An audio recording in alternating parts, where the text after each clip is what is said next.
Hello, rejects, scruff hordes, freaks, and geeks. Welcome to the War Zone. I'm Scruffy, and this is Scruffy Tales.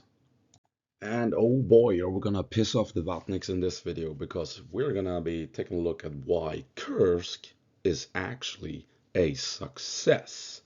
We're gonna take a look at the operational level, the tactical level, and the strategical level very briefly.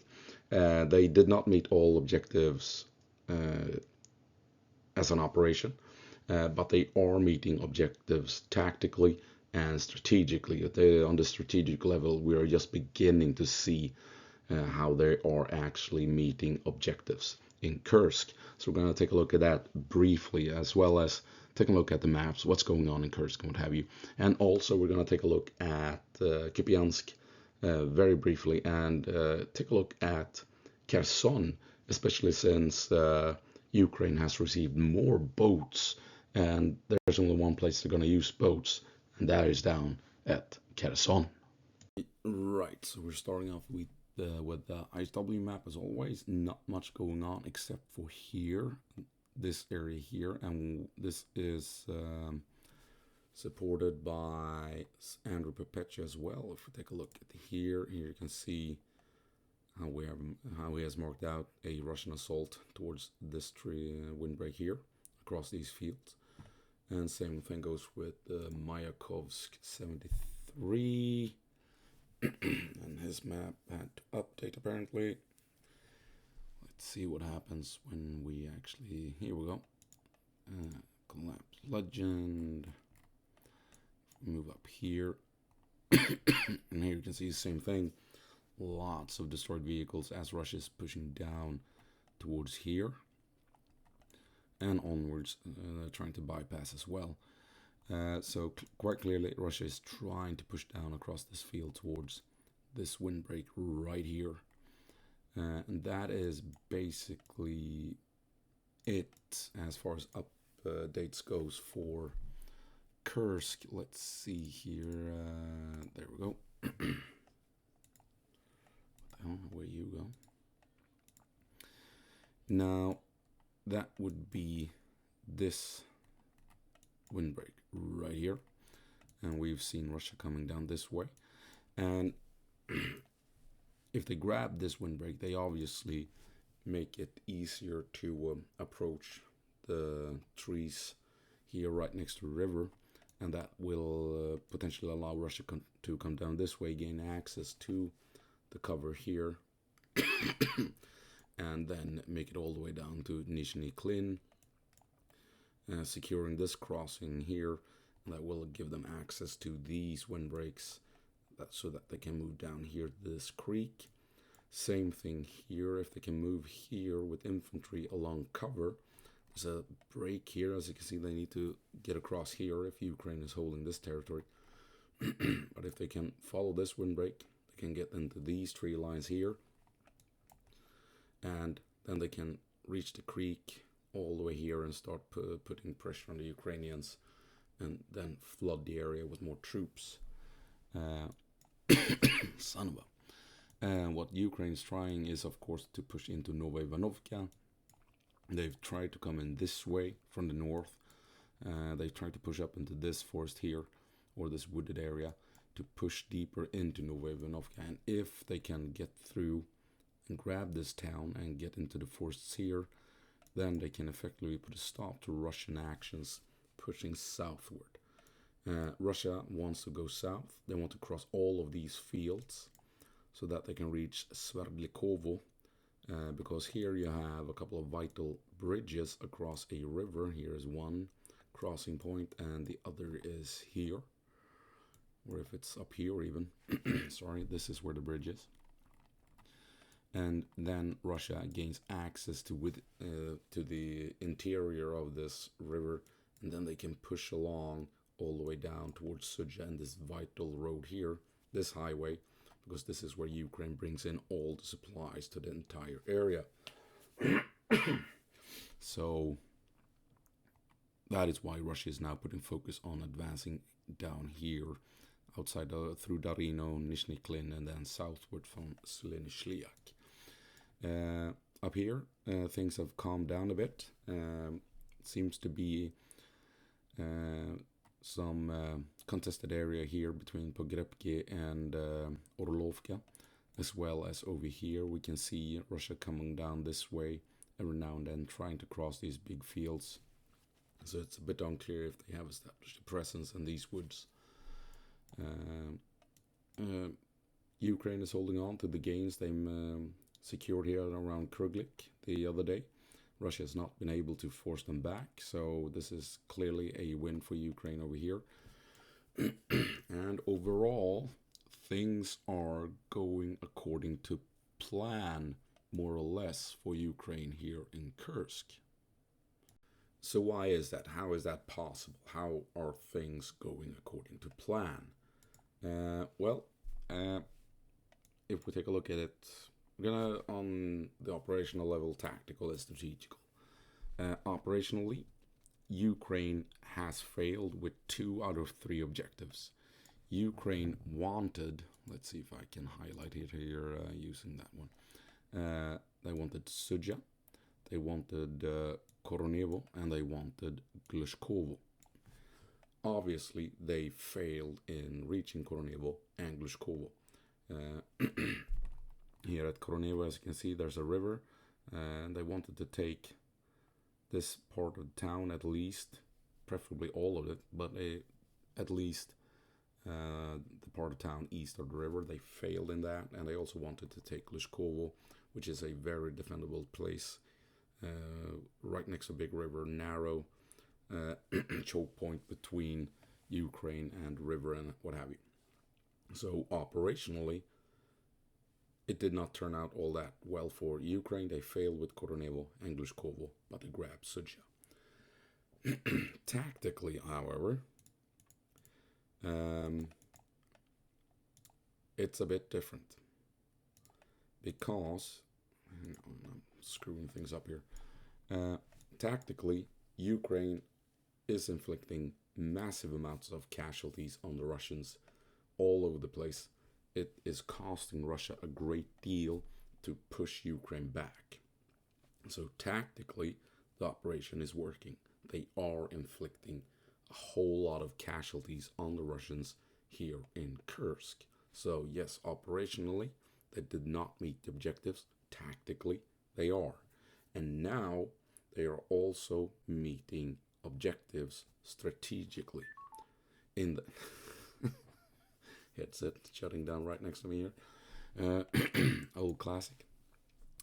And why is it having strategical success? Well, we have now learned that Russia has moved some 4,000 troops from the Zaporizhia region to Kursk to take part in fighting. Russia is moving troops, more and more troops, from within Ukraine to Kursk to reinforce and help out with the combat. And that is what Ukraine wants. They want Russia to move troops from Ukraine to Kursk to fight in Russia instead of in Ukraine.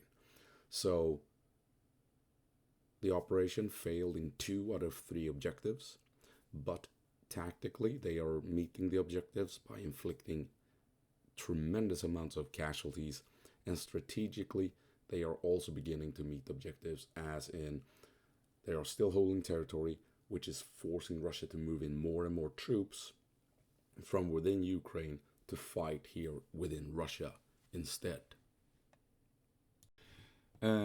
If we move down to Kupiansk, we can see here what happens. This is on the 28th, and we jump forward to the 29th. Boom. We all heard and read the reports that Ukraine had pushed Russia back out of the urban areas here at Kupiansk, and it's now confirmed by the mappers that indeed Russia has been forced back out of the entire urban area here east of the Oskil River. Speaking of the Oskil River, moving north a bit to outside of Dvorichna, we can see here that in several days Russia has made no further advances as of yet, which may suggest that they are now stuck here, trapped here. They have high ground here to the north, straight west and to the south, and they have this big urban area. This is marshes, swamplands. There's this line here. That's a river, a canal. So, and here you can zoom. If we zoom in here, you can see this is just wetlands, all of it. So it appears as if Russia has secured a crossing, but they haven't been able to exploit it and push into Dvorichna. So they cannot challenge the Ukrainians around these bridges. If they're intact, I don't know. But I'm guessing that this is the main objective of this crossing, to try and secure those bridges. But even so, even if the Russians maintain a presence here, it's going to be a thorn in the Ukrainian side, and Ukraine needs to allocate artillery, drones, fuel, ammunition, and critically soldiers to contain the Russians here, which will make it more difficult to defend Kupiansk and the urban areas here east of the Oskil. So even if Russia has not managed to push out of these marshes, their presence still affects the operations in the Kupiansk area. So we'll see if Russia can hold on, if they can push out, or if they will be forced to fall back east of the river. And just for the hell of it, we don't see that much news from the Kherson area, since it's a somewhat quiet front line. But as you can see, we still got some action. You have drones flying around, destroyed vehicles on the Russian south of the river here, on the Russian side in Russian occupied territory. Missile strikes this way for some reason, maybe some storage area, warehouse maybe. And if we take a look at Andrew, he has the same Russian drone attacks. Up here, Russian drone attacks as well. And if we zoom in, we can see here that Ukraine maintains a presence in the river here, having secured the bridgehead here at the Antonov Bridge, and also over here. This is another bridge where we have railways going across. I think it's blown up, to be honest. But as you can see, Ukraine has secured a presence here, and they are operating in the area, being a nuisance and a threat to the Russians. And it's kind of interesting because Ukraine keeps building up its amphibious force. We learned that Denmark will now supply Ukraine with Combat Boat 90. These are very effective, aggressive assault craft that you use to deploy Marines onto the shoreline of wherever. And Ukraine should have around 25 to 30 Combat Boat 90. Very fast, well armored, and heavily armed with machine guns, grenade launchers, and even missiles if you want to. And one Combat Boat 90 can deploy as many as 18 fully equipped Marines. So, as you can imagine, if you have 25 or 30 of them, you can launch a pretty effective amphibious assault if you find a good location to do it. And we also know that Australia has provided a whole lot of boats recently, fast transports.